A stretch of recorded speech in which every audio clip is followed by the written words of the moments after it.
औज़ुबिल्लाहि मिनश्शैतानिर्रजीम बिस्मिल्लाहिर्रहमानिर्रहीम। मुअज़्ज़ज़ सामीन, आपको इम्तियाज़ सिद्दीकी का सलाम। आज जो हम ये वीडियो लेकर आए हैं आपके पास इंतहाई इम्पॉर्टेंट है, क्योंकि IMF की डील के साथ ही डॉलर के रेट नीचे आना शुरू हुए, गोल्ड के रेट नीचे आना शुरू हुए। तो उसके बाद ये देखा गया कि लोग सबसे पहले क्या सोचते हैं कि अब कौन सा ऐसा सेक्टर बचा है जिसमें वो अपनी इन्वेस्टमेंट करेंगे। तो सबसे पहला सेक्टर, जो कि तमाम सेक्टर बढ़ गए हैं जहाँ पे इन्वेस्टमेंट होती है, वो सेक्टर है रियल एस्टेट सेक्टर, जिसमें तकरीबन 25 से 50% कीमतें नीचे आ चुकी हैं प्रॉपर्टी की। तो अगर ये कैश होते हैं इनकैशमेंट में डॉलर या गोल्ड, तो इनको जाने के लिए कोई ना कोई एक सेफ हेवन चाहिए, कोई रास्ता चाहिए। उसके लिए हम सब इस बारे में बहुत ज़्यादा पुरुम्मीद थे कि ये रियल एस्टेट सेक्टर में आएगा। इत्तफाक से हमारे पॉलिसी साजों ने इसके ऊपर एक खुदकश हमला किया और ग्राउंड रियलिटी को जाने बगैर कि ग्राउंड रियलिटी क्या है, ऐसी पॉलिसी बनाई जिसके बाद ये सेक्टर भी कैप हो गया और इसके अंदर भी वो पैसा नहीं आएगा जिस तरह से हमने सोचा हुआ था। मैं आपको बताऊं ऐसा क्यों होगा। तो सामीन, इससे पहले आप हमारे इस चैनल को सब्सक्राइब करें और बेल आइकन को प्रेस करें। बहुत शुक्रिया।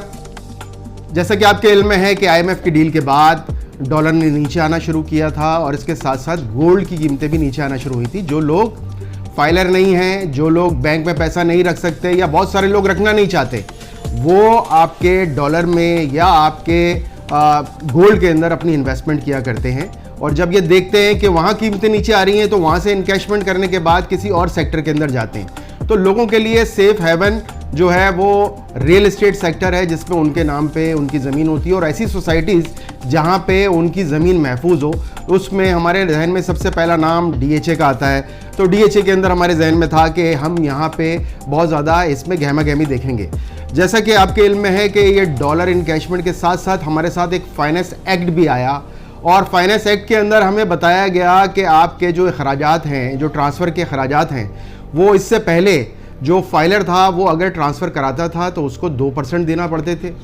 इसी तरह से जो सेलर है वो ट्रांसफ़र कराता था फाइलर, तो आपको 2% वही देता था। मतलब प्रॉपर्टी के अंदर एडवांस टैक्स और गेन टैक्स। अब क्या हुआ कि उन्होंने 1% एडवांस टैक्स कर दिया, बढ़ा दिया। तो अब ये हुआ कि 3% बायर देगा और 3% सेलर देगा। ये भी कोई इतनी बड़ी बात नहीं थी, खैर यहाँ तक भी बात बन जाती। लेकिन और इसके साथ साथ जो हमने नॉन फाइलर, जो हमारे यहाँ इस्तेलाह यूज़ होती है, पूरी दुनिया में तो कहीं नहीं होती कि फाइलर और नॉन फाइलर की, तो हमारे यहाँ जो नॉन फाइलर है उसको हमने कैप कर दिया कि तू भाई अगर कुछ खरीदेगा तो 10.5% आपको देना पड़ेगा, जो नॉन फाइलर है उसको अपना टैक्स गवर्नमेंट को। तो 10.5% के अलावा वो आपकी सोसाइटी की भी ट्रांसफ़र फीस देगा, वो कमीशन भी देगा।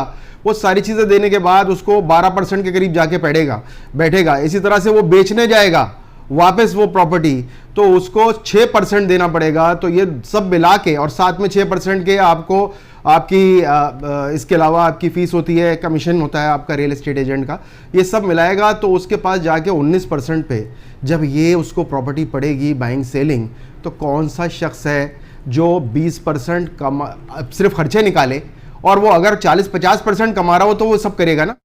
लेकिन क्योंकि जब हम कैप करेंगे किसी लोगों को, उनको लाने नहीं देंगे यहाँ पे पैसे, और तो उनके पास और बहुत सारे ज़राए हैं जिसके ज़रिए ये पैसा कहीं ना कहीं चला जाएगा, पाकिस्तान से बाहर चला जाएगा, सिस्टम में नहीं आएगा, लोगों तक नहीं पहुँचेगा, इसकी रसाई नहीं होगी। इसकी वजह से जो हमारी महंगाई है वो महंगाई रहेगी, रुपए पे प्रेशर पड़ेगा और इसी तरह से हमारे कारोबार नहीं चल पाएगा। चाहे वो रियल एस्टेट सेक्टर से वाबस्ता जितनी 72 इंडस्ट्रीज़ हों, उनका भी कारोबार हो, वो भी नहीं चल पाएगा।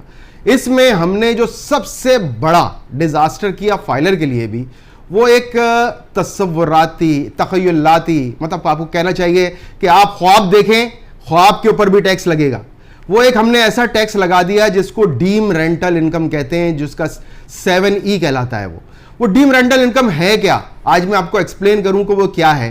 कुछ लोग होते हैं जो अपने बच्चों की तालीम के लिए, उनकी शादी के लिए कुछ प्रॉपर्टी ख़रीदते हैं कि प्रॉपर्टी जब बढ़ेगी तो बच्चे बड़े होंगे, उनकी तालीम पे भी खर्च आ जाएगा, उनके बाद उनकी शादी होगी तो खुश उसलूबी से हो जाएगी। शायद हमारे पास, हम रिटायर लाइफ गुजार रहे हो, हमारे पास इतना पैसा ना हो। तो लोग सालों पहले कोई प्रॉपर्टी लिया करते थे, उसको छोड़ दिया करते थे, चाहे उसको नॉन यूटिलाइजेशन फीस की सूरत के अंदर वो सोसाइटी उनसे पैसे ले रही हो कि आप इसको यूटिलाइज नहीं कर रहे।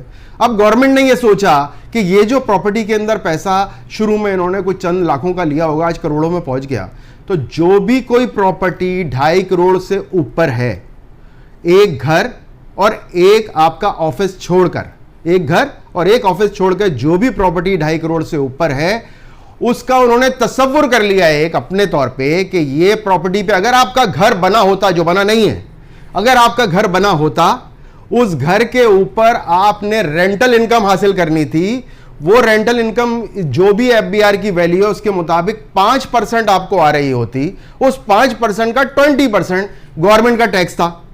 मतलब इनडायरेक्टली, आसान अल्फाज में समझा दूं, जितनी भी वैल्यू लगाई है एफबीआर ने उसका 1% टैक्स हर साल आप गवर्नमेंट को दे दें। ये कौन सा तसव्वुराती टैक्स है? ये कौन से पॉलिसी मेकर्स हैं जो ऐसी पॉलिसीज बनाते हैं जिसके अंदर हम कोई उसका करीब भी वास्ता नहीं है। एक रिटायर आदमी जो रिटायर्ड लाइफ गुजार रहा है, उसकी जमा पूंजी वही प्लॉट है। आप उससे कहें हर साल आप उसको 2.5 लाख, 3 लाख, 5 लाख रुपए आप उस प्रॉपर्टी के मुझे दे दें गवर्नमेंट को, तो कैसे देगा?